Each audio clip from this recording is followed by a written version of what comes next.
Yeah, just trying to keep it going as fast as you can, really, yeah. One of the biggest skills that you can learn at your age is listening to the code red. Not hearing those words, but listening to them. Are you managing to do that? We had a little moment at the split, but that was fine.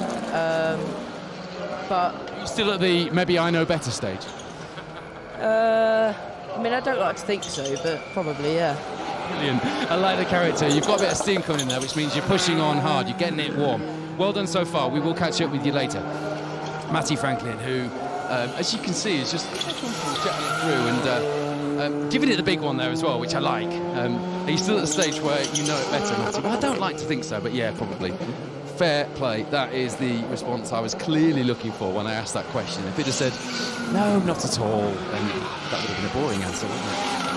So these juniors, very impressive on the stage, and I'm pleasantly surprised. It's been years since I used to do the junior media training at Shaw's Vineyard, the same place that we did the in-car feature with Chris Ingram all those years ago. And do you know what? These guys have really impressed me. I knew eventually we'd find Kathy Stewart. We were talking about Dan and how well he was going out there, second place at the moment. Spoke to Mike. Mike was his customary modest self, even on Dan's behalf. But you must be proud, Mom.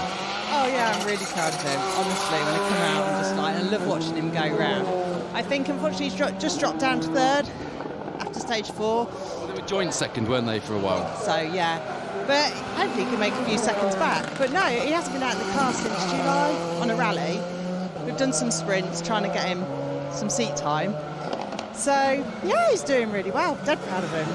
You and Dad, obviously formidable competitors and past champions in this series yourselves. And Mike promises me that we'll see you out soon.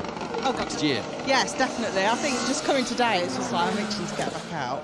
We'd like he's probably said, we've done some sprints and some auto test and stuff, but it's not the same as going out rallying.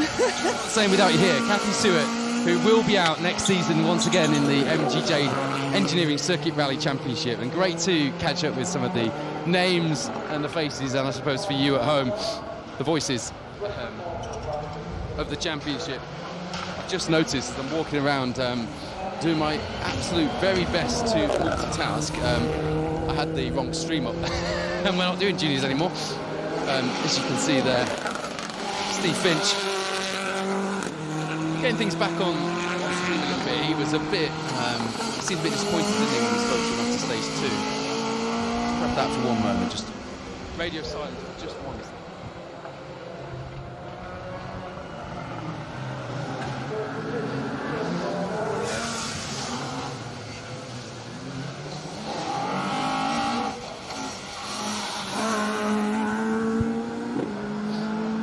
So yeah, apologies if you were on the first stream. The signal here just cut out very briefly and just caused us to have to start a new stream rather than faff around with the old one. It seemed more sensible to get it straight back underway, so you didn't miss any of the action. So hopefully you've joined us on the new one. Neil Roskell, Damien Cole back with us, Marty Booth enjoying the coverage, Jack Foster watching along with us as well. You saw Phil Burton and Katie Burton in the Maple Garage Subaru there, just going through the Marshall post at the bottom of what is Mansfield, coming towards the kink, if you were going the right direction on the circuit. Hunting down, or maybe being hunted, having been hunted by John Stone and Laura Connell. I didn't manage to grab them, did I, in the service area before they went out for the stage. We'll grab them when they come back in the Legend Fires Polo GTI. I'm going to wander down again to the to where the spectators are in the assembly area, because I know it's not the best of views, and we've got some fantastic coverage out there on the stage, thanks to Phil Bramwell and Jamie McTavish, our 2 special stage cameramen. But I think it's nice to give you a little bit of a flavour. I will catch some of the crews coming back into the service area now off the stage, but nice to give you a little flavour of what it looks like down here with the spectators just outside the Cadwell Park clubhouse in the spectator area, just where the assembly area is. The cars coming in fast, hot, flames flying from the exhaust, and they just, you're closer to the action here than I think you are at any of the other circuits in the MGJ Engineering Circuit Rally Championship. If you can just see where the spectators are watching from here and just see how close we are here among the spectators to the action. Yeah, there's a little bit of smoke from Darius you can just see that, can't you? Just how close we are to the action. And you can see how everybody crowds around this bit because it's a real spectacle. You can't get this close safely to rallying anywhere else. It was a big selling point for me watching rallying at Cadwell Park as a kid, and you can still see that it still is.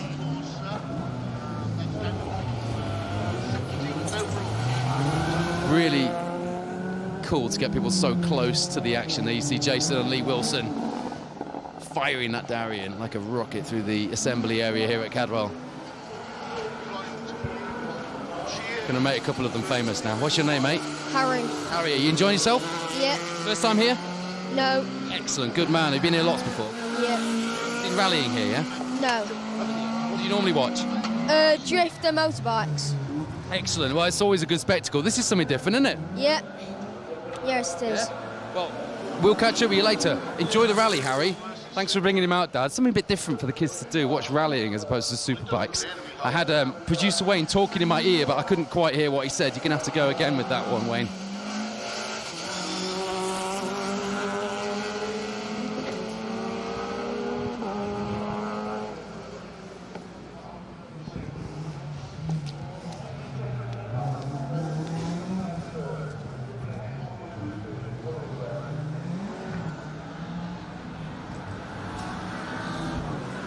Right, we head back to the...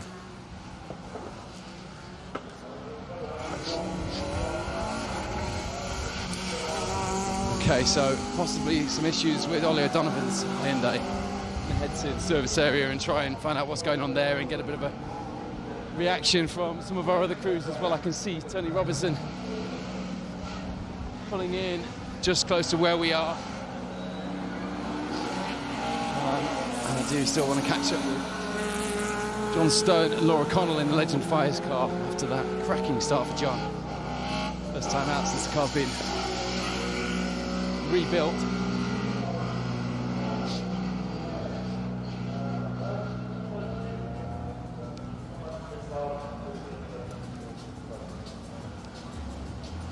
Hi guys, just waiting for Ollie Donovan and Patrick to come back in. Have you got an issue with the car out there that you know of? No? Bit of smoke on the car? No idea what it is. So the team are aware of the problem, they're not sure what it is, they're just waiting for the car to come back into service. They're all getting them ready, making sure they've got everything for when that car comes back in. John Griffiths, Emma Morrison are heading straight back out to the stage for stage 4, so I'm not going to get a chance to speak to them, but our reigning champions head back out to the stage.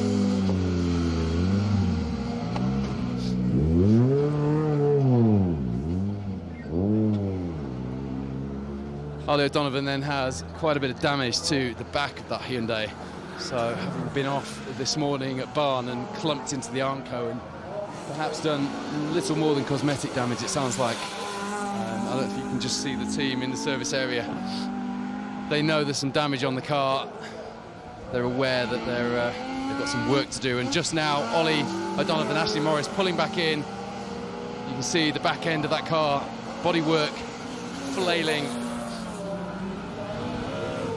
Try and grab Ollie or Ashley, but you can probably see there's quite a lot of smoke, which has probably caused some of the exhaust actually catching on the bodywork that's been dangling off the car. To be fair, Ashley Morris climbs out and hands the fire extinguisher to Neil Horns.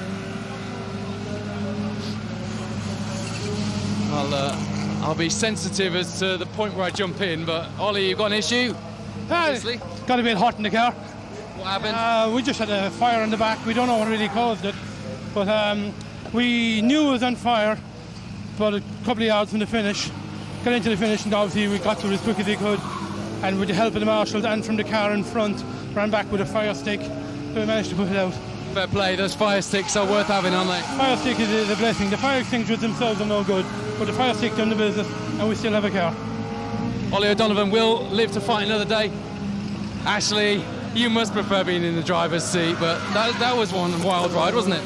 Yeah, I mean, I love driving and co-driving, but we'd had a really good stage there. I don't know, we went over the finish, we just stopped to get the time. We saw there was some smoke coming from the back and then realised the car was on fire and just got out as quick as we could, so... Thinking, though, to get it sorted and with help of the marshals and the other competitors. Yeah, exactly, yeah. Often see results like that, do we, when that happens? So delighted to see the car is in one piece just, but you can see the fire damage on the back of that Hyundai i20 R5. So when are we going to see you back out in your Fiesta? It won't be till next year now, so it'll probably be March. So I'm debating at the moment whether to do the Scottish Rally Championship or the Asphalt Championship. So You know which one I'm going to try and persuade you to do. but either way, it'll be March, I think. So either the Snowman or Northwest stages. So we'll see. Yeah. So we'll see you in the Asphalt Rally Championship next season then, Ashley Morris. A very accomplished driver in her own right, but sitting in with Ollie Donovan and luckily getting away with what was quite a moment there in the back of that Hyundai i20 R5 catching fire a few yards from the end of the stage. A bit of drama that we could all do without. No one likes to see a car on fire, but fair play if you were one of the marshals or fellow competitors helping to put out that fire, because as I just said to Ashley, it's not often that we come away from such an incident with a good news story. The service crew pulling off what's left of the bodywork. We'll go and try and grab a word with Steve Hill, actually. He's pulled in and I've got to say, it's all very quiet at this end of the service area because everyone's focused on getting that Hyundai put back together again. You can see, probably on your screen, you can see the damage on the back of that car. Now it's been pulled away. The service crew doing a great job. Nice bit of oversteer there. It's not the fastest way to drive, Richie Williams, but as I said to him earlier at the end of stage 2, he got the brief. When he bought that BMW, he knew he'd be driving sideways. Well, Steve, down this end of the service area, it's a bit quieter because the team are all busy on Ollie's car, but that's good news for you because you haven't had such drama. No drama, it's just trying to get up to speed. Don't make life easy for yourself, giving yourself new cars. Yeah. What's it like? It's good, when it gets going, when I'm onto it, it's good. Do you have to get them by the scruff of the neck, these things? You do, you definitely have to get them by the scruff of the neck. And I'm not used to this paddle shift yet, so I'm right, well, we'll leave you guys to your team preparations because there's quite a lot going on down here in the ATM engineering garage. Yeah, we prefer our drama out on the stage rather than in the service area, obviously. But fair play to Ollie jumping out of the car and being happy to talk to us and let you all know what's gone on, because that's not easy in its own right. I've spotted our junior 1000 rally leader, Mackenzie Snowden, or at least his car, patched back together after that earlier incident, and we'll try and fucking spot him and grab a word. Continuing our wander around the service area.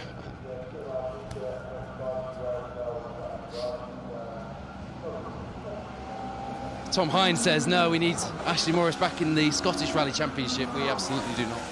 We're doing the Pro Tyre Motorsport UK Asphalt Rally Championship. So we could argue that one all day long, couldn't we? Where's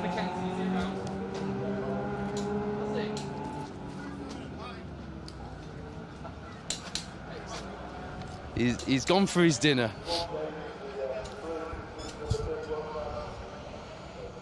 There we go, right. He's coming for a wander back up. Co-driver's even carrying his pie.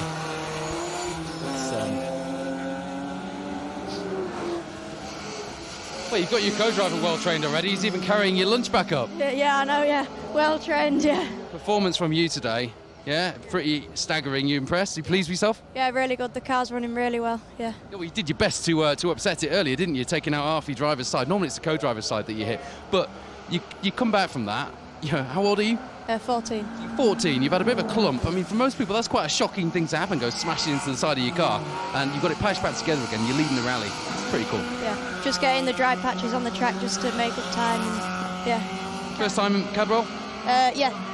It's fun, but it's quite scary, isn't it?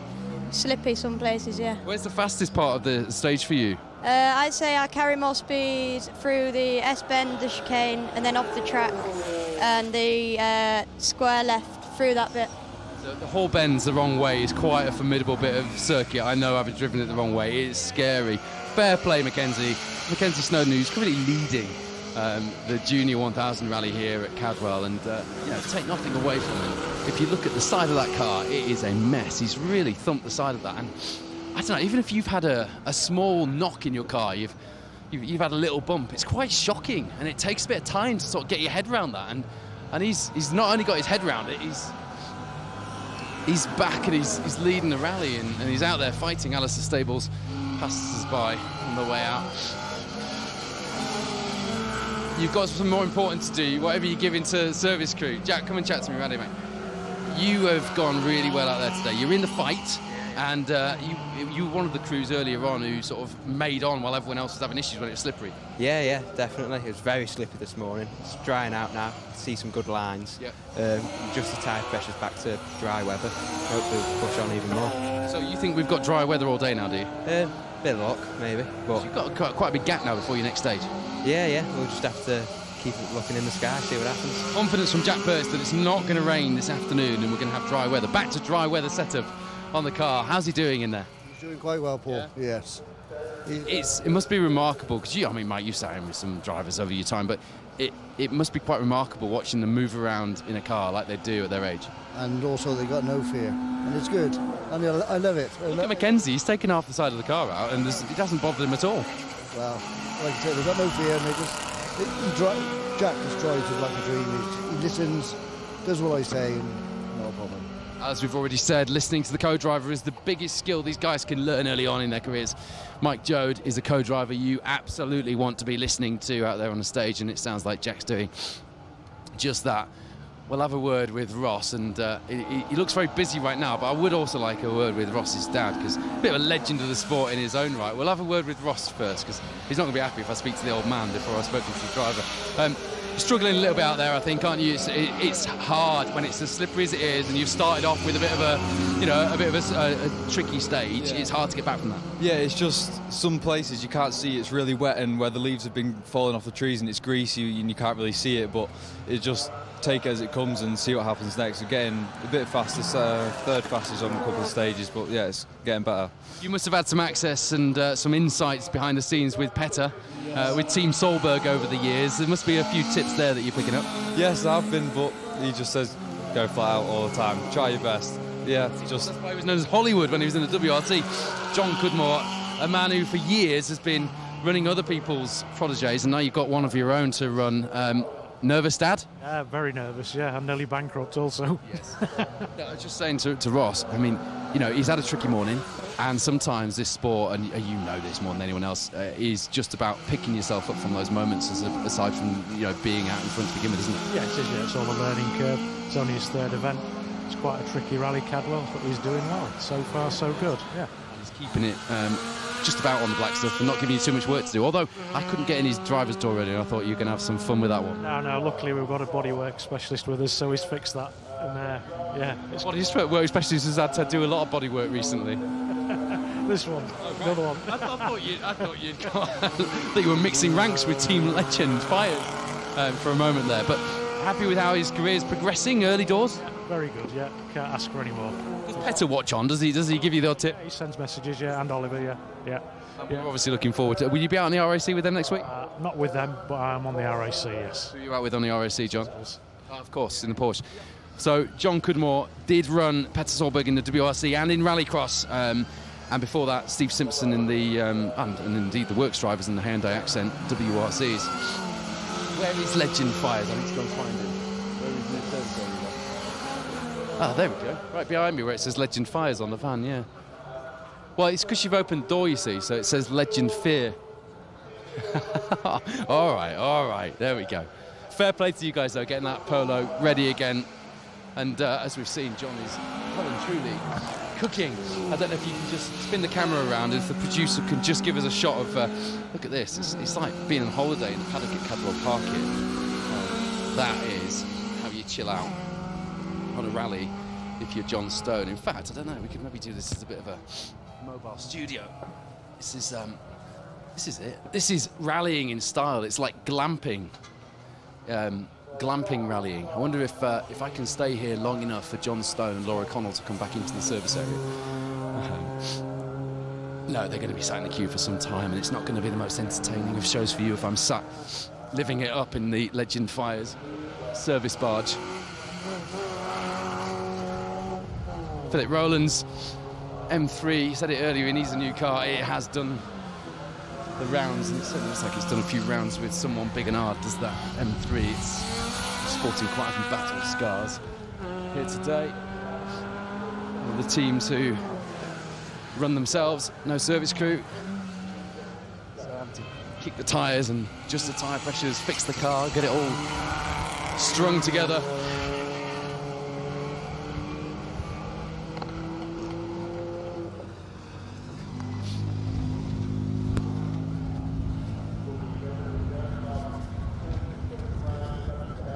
So we're going to be live for you through the rest of the entry in this third stage of the day. We're then going to take a bit of a break while we do some work for the highlights packages and the TV shows, which follow these events. For stages 4 and 5, then we're going to be back with you for stage 6, 7, and 8, as you see the Mini Cooper Challenge competitors out there on the third stage of their day. You heard from John Goff earlier, the man who came up with the Mini Cooper Challenge. Over the years, there have been many one-make challenges. Probably the most famous and iconic of them all has to be the Peugeot 205 Challenge. It launched the careers of people like Louise Aitken-Walker, Colin McRae, names that need no introduction. Richard Burns, Kev Ferber. And here we are with another one-make series that has been designed to create a joined-up pathway from the junior championship through to perhaps the higher categories of club rallying, and maybe even higher than that, because we've seen it happen before, haven't we? And we'll see it happen again. Mark Norwood, Carl Norwood there on the stage, and there's the Toyota T-Sport, Tony Brumfield and Jeremy Griffiths.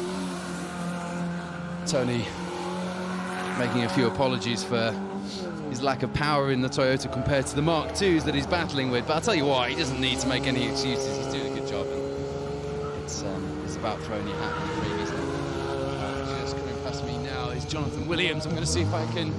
No, I'm not going to get there in time, but it does sound like that C2R2 is now running a lot better.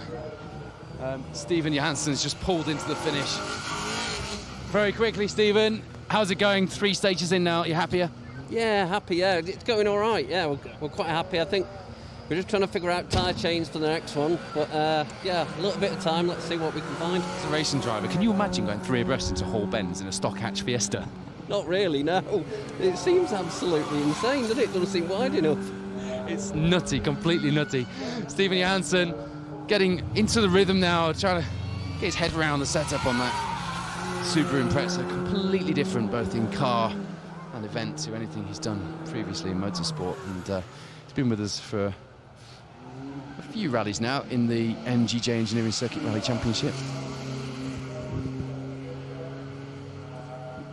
One of the things you really don't want to see, as you saw on screen, in a rally car, is your bonnet flying up. Jacob Neal, Russell Thompson saw just that in their R50 Mini Cooper, the bonnet flying up, and I'm not sure they've gone out of view now, so presumably they've stopped to pull the bonnet down, but that's a pretty scary thing to have. It's never happened to me, but we've seen it happen numerous times, haven't we? You do a lot of damage. I mean, these mini bonnets are big and they're heavy, and they're going to damage your screen, and if you damage the screen, sometimes that's game over as you stand. Nicky Evans, Jordan Carabine will be next on the stage with their glittery, sparkly rev counters. I have to get a picture of that, aren't I, just to put online for you, so you don't think I'm making it up and you don't think I'm over egging it, because I'm not. It's a remarkable sight. It's a mini adventure out there, isn't it? I've survived this long into the rally without using that phrase, but it had to happen. Matthew Jones, Gary Jones there. The last of a trio of minis. David Ellis, Ben Sayer in the middle of it, right in the thick of it. We haven't seen Jacob Neal come back around yet, though, have we? Let's have a recap on the leaderboard then, after that third stage of the day, as we await stage 4. And there's Jacob Neal coming back through. The bonnet still flapping on that mini. Looks like he's trying to brave it out to the finish, and that's a pretty scary thing to do. And there's Lee Sellers in that glorious Triumph 2000 with the mini behind, looking like it's trying to gobble up the 1970s British classic car. It's a bit of an odd sight, that, isn't it? I'm not sure even how they're making that through, but fair play for carrying on.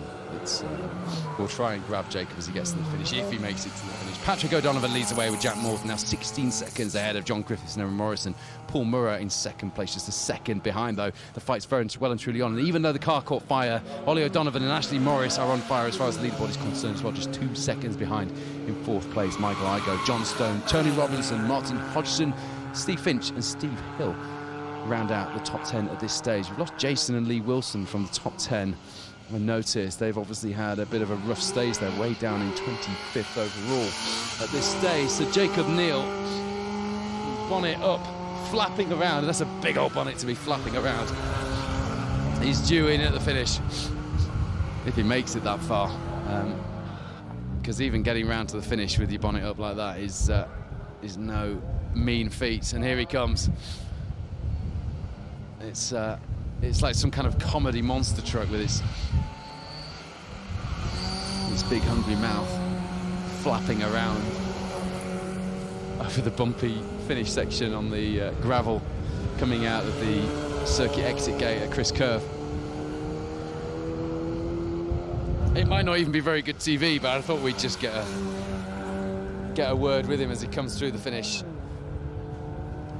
Because I don't know if you've ever had your bonnet come up on you in a rally car, but God, it must be horrendous. Suddenly, you can see nothing. I'm making this all very dramatic, aren't I? If you're just tuning in, wherever you are, on holiday on the beach, here in the service area at Cadwell Park, we hope you're enjoying the action as much as we are.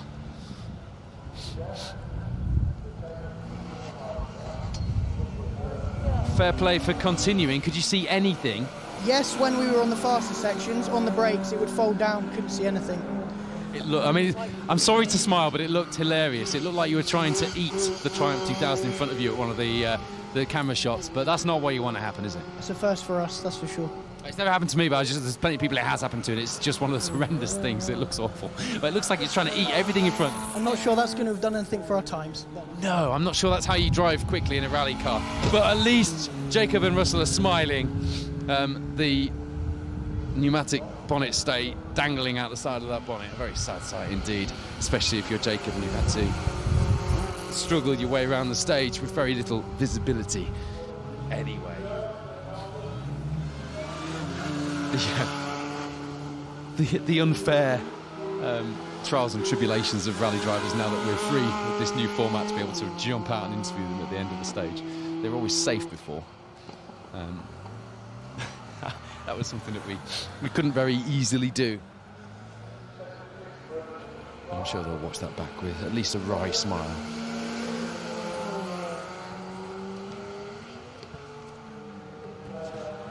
Saw Matthew Arnold, Ellie Arnold alongside there in the Citroen C2.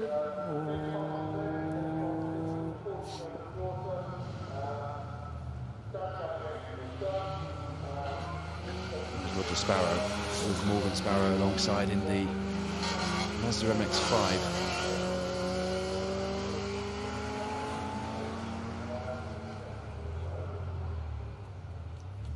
Joshua Wallace, Kim Wallace alongside, lost a bit of bodywork on the back of that Civic Type R. They've been going well today. And I said to Joe Harwood and Liam Charlton in that 106 Cup car, didn't I, that, well, actually, with that registration, is it a proper Cup car? I don't think it is. That doesn't matter. I said to them, perfect car for Cadwell Park. I did my race licence around here in a Saxo BTS. And it was just great fun chucking that thing around. Got some spotlights bolted on already, as you can see from that amazing looking BMW E30 M3 with its wide arches there.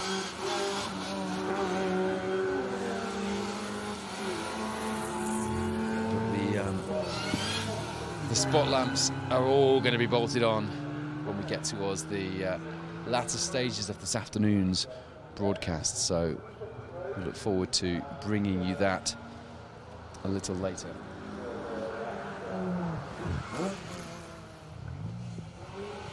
So stages 6, 7 and 8 will be live here on a special stage. And,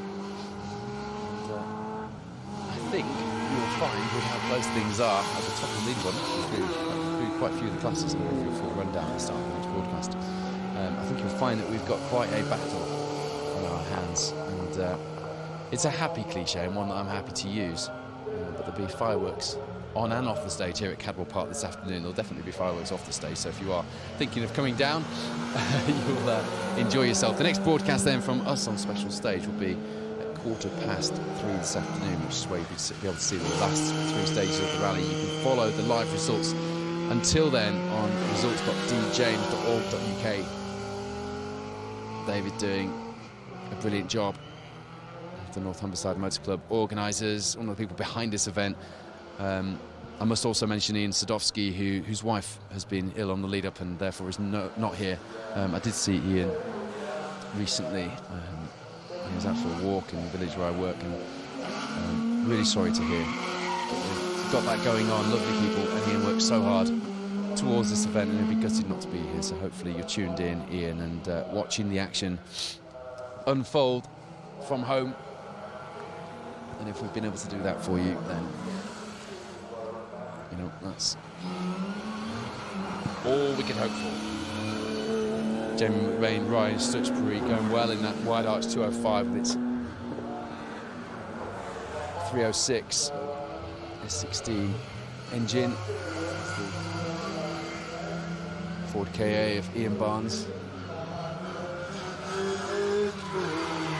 Local competitor, loves this venue. Always has a good go around Cadwell Park, although he laments that he could do with a bit more power inside that. Kay Thompson into the finish. Having a good day in Class F so far, Kay. Remains to be seen if she's still leading the way as she comes through the finish. I think she is with that time. Yeah.